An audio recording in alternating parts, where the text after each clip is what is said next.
नमस्कार दोस्तों, study light YouTube channel में एक बार फिर से स्वागत है। और दोस्तों, हम कर रहे हैं आरएएस मेंस की प्रिपरेशन, जिसमें हमारा जीएस 2 का जो पेपर है उसको हम कंप्लीट कर रहे हैं। और इसमें हमने पहले लिया है साइंस एंड टेक्नोलॉजी वाला पोर्शन। साइंस एंड टेक्नोलॉजी का पोर्शन खत्म हो जाएगा तो हम नेक्स्ट पोर्शन को शुरू करेंगे। साइंस एंड टेक्नोलॉजी में हमने 4 से 5 टॉपिक कंप्लीट कर लिए हैं। जो आज का जो हमारा टॉपिक है वो है अम्ल, क्षार और लवण, यानी कि एसिड, बेस और सोल्ट। और इनसे जुड़ा हुआ एक दो टॉपिक हैं, पीएच और पीएच स्केल तथा बफर विलियन, उनकी भी हम इसमें चर्चा करेंगे। देखो, हम आरएएस के लिए प्रिपरेशन कर रहे हैं तो आरएएस के अकॉर्डिंग पढ़ेंगे। यानी आपके एग्जाम में 2 मार्क्स का क्वेश्चन आए, 5 मार्क्स का क्वेश्चन आए या 10 मार्क्स का क्वेश्चन आए, मैं उसी अकॉर्डिंग आपका ये टॉपिक कंप्लीट कराऊंगा, जिससे कि आप तुरंत एग्ज़ाम में आप अपना क्वेश्चन अटेम्प्ट कर सको। तो चलिए शुरू करते हैं। इसमें सबसे पहले हम बात कर लेते हैं अम्ल की। देखो, अम्ल क्या होता है? तो अम्ल होता है ऐसे पदार्थ जो कि जलीय घोल में H+ आयन देते हैं या दान करते हैं।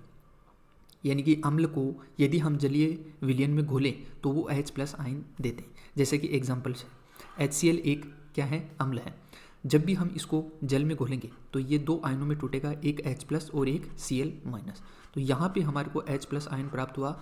इसका मतलब है कि HCl क्या है? एक अम्ल है। अन्य एग्जाम्पल की बात करें तो H2SO4 ले सकते हैं, यानी सल्फ्यूरिक एसिड, इसका नाम है सल्फ्यूरिक एसिड। तो ये भी क्या देगा जलीय विलयन में घोलने पर? H+ ion. इसके अलावा HNO3 भी एक अम्ल है, ये भी H+ आयन देगा। कहने का मतलब है कि किसी पदार्थ को यदि जल में घोलें और यदि हमारे को H+ आयन मिल जाए तो वो क्या होगा? अम्ल होगा। इतना याद रखें। इसके बाद में नेक्स्ट बात करते हैं हम क्षार की, यानी कि बेस। इंग्लिश में क्षार को बोलते हैं बेस। तो क्षार वे पदार्थ होते हैं जो जलीय विलयन में घोलने पर OH- आयन देते हैं। अम्ल H+ देते थे, जबकि क्षार क्या देते हैं? OH- आयन देते हैं जलीय विलयन में घोलने पर। जैसे कि एग्जाम्पल में लिए NaOH, यह है सोडियम हाइड्रोक्साइड। जब इसको हम जल में घोलेंगे तो ये 2 आयनों में टूटेगा, एक Na+ और एक OH-। तो सोडियम एक धातु है और OH- आयन इसने जलीय विलयन में दान किया या उत्पन्न किया। तो इसका मतलब है कि NaOH क्या है? एक क्षार है, बेस है। इतना आपको इसमें याद रखना। नेक्स्ट बात करते हैं हम लवण की। तो लवण क्या होते हैं? लवण होते हैं अम्ल और क्षार की अभिक्रिया से बनने वाले आयनिक यौगिक।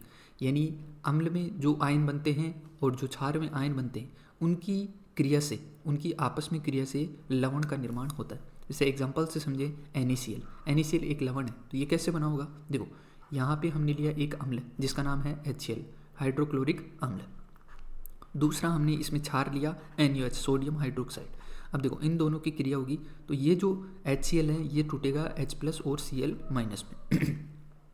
दूसरा है NaOH यानी क्षार, ये टूटेगा Na+ और OH- में। ठीक है। अब क्या होगा कि जो Cl- है और Na+ है ये आपस में अभिक्रिया करेंगे और NaCl ये बनाएंगे नमक। NaCl क्या है? एक सोडियम क्लोराइड, क्या है? नमक है। और जो H+ है और OH- है ये आपस में अभिक्रिया करके जल बना लेंगे। तो जब भी हाइड्रोक्लोरिक अम्ल और सोडियम हाइड्रोक्साइड की क्रिया होगी तो NaCl बनेगा, और NaCl क्या है?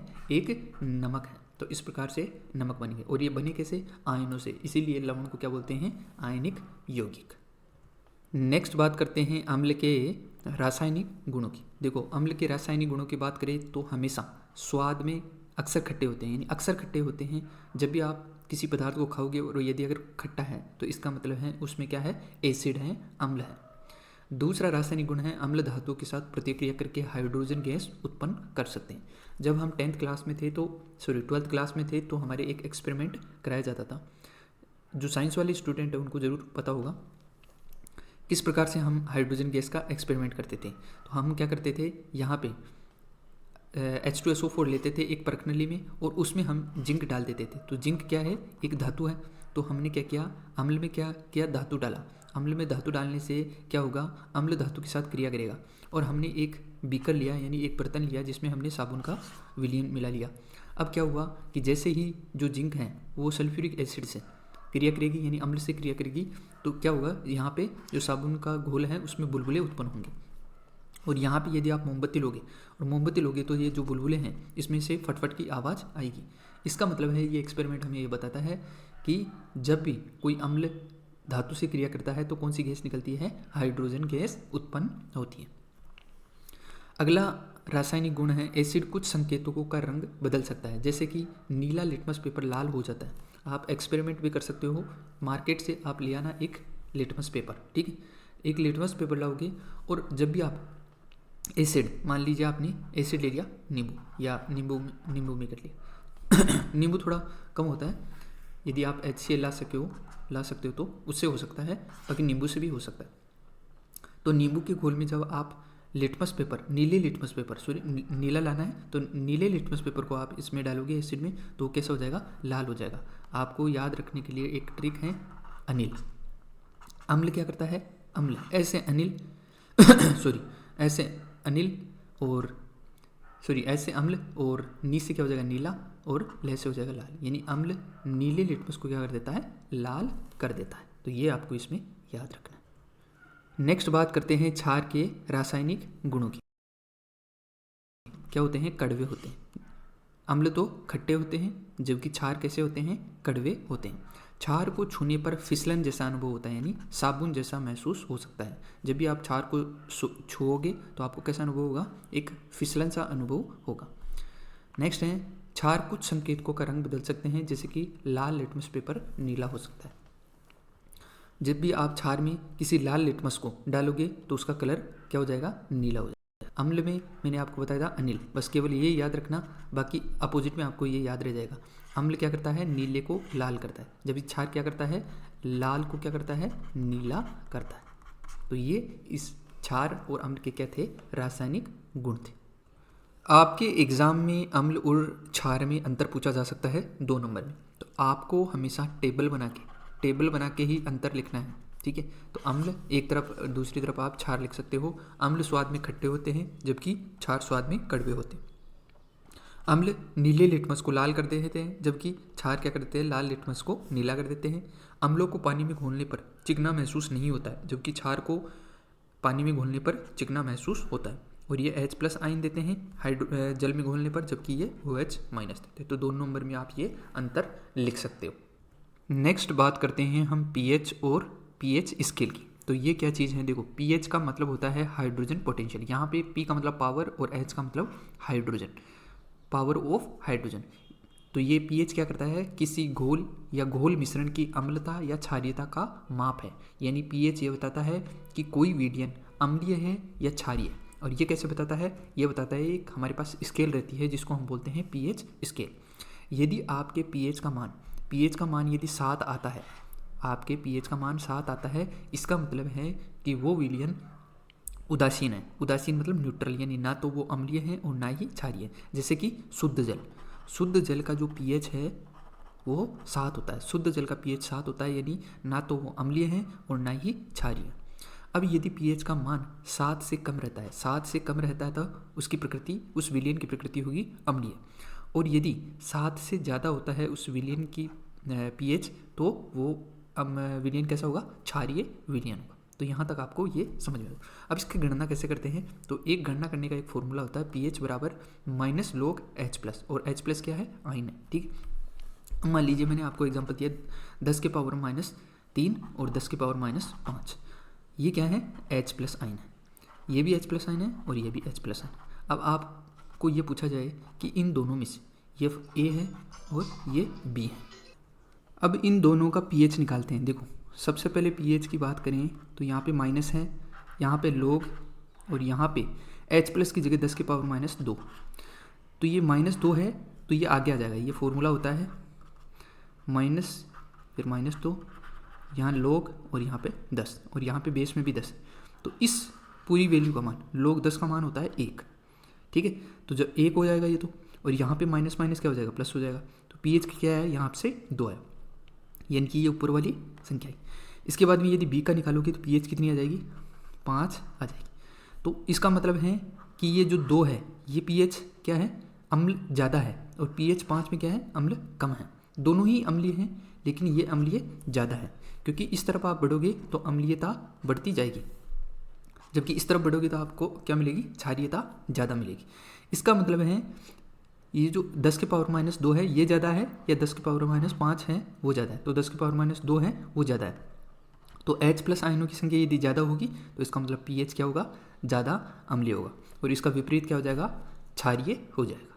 तो ये आपको यहाँ तक समझ में आया होगा कि pH स्केल क्या होती है और pH क्या होता है।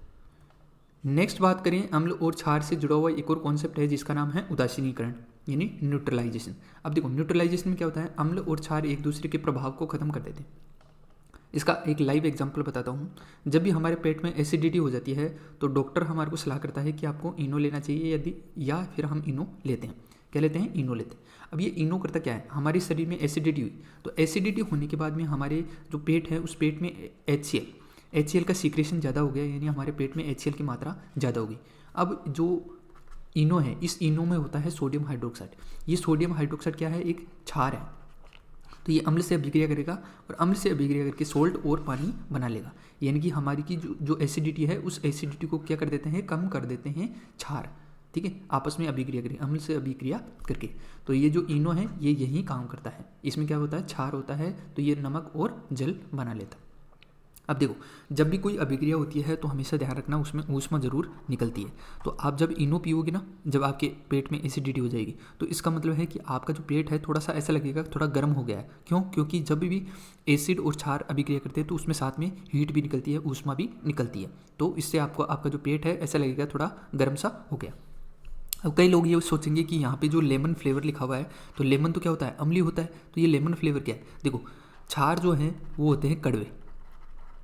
अब ये कड़वा ना लगे इसलिए इसमें क्या कर देते हैं, बाहर से लेमन फ्लेवर वाला कुछ पदार्थ डाल देते हैं, जिससे कि इसका जो कड़वापन है वो कम हो जाता है, यानी खट्टापन लगता है इसमें। लेकिन होता ये क्षार ही है, यानी सोडियम हाइड्रोक्साइड ही होता है। तो ये आपको याद रखना है कि उदासीनीकरण की प्रक्रिया क्या होती है, अम्ल और क्षार आपस में क्रिया करते हैं तो आप अपने प्रभाव को खत्म कर देते हैं।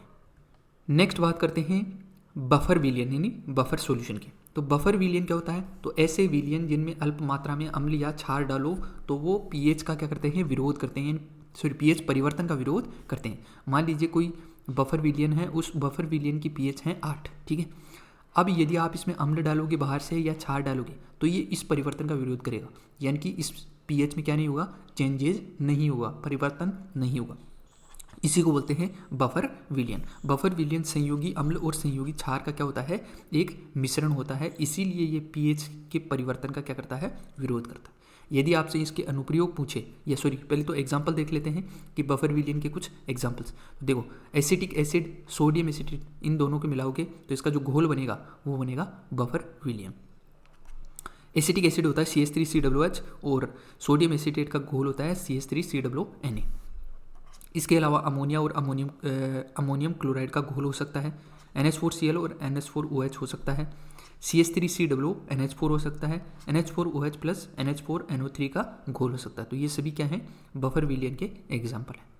अनुप्रयोग की बात करें तो देखो, जीवित जीवों में एंजाइम और चयापचय प्रक्रिया के लिए यानी मेटाबॉलिज्म की प्रक्रिया के लिए पीएच बनाए रखना आवश्यक। यदि हमारे शरीर का जो पीएच है वो लगातार यदि बदलता रहे तो समस्या उत्पन्न हो सकती है, तो इसलिए बफर विलयन की बहुत ज़्यादा आवश्यकता रहती है। इसके अलावा जल उपचार और खाद्य जो सामग्री रहती है उसको लंबे समय तक बनाए रखने के लिए औद्योगिक जो उद्योग होते हैं उनमें इस पीएच का बफर विलयन का प्रयोग किया जाता है, ताकि जो उनकी पीएच हैं वो परिवर्तन ना हो। इसके अलावा अम्लीय वर्षा और समुद्र के अम्लीकरण के प्रभाव का आकलन करने में भी पीएच का समझना अति आवश्यक है। तो ये कुछ बफर विलयन के अनुप्रयोग थे।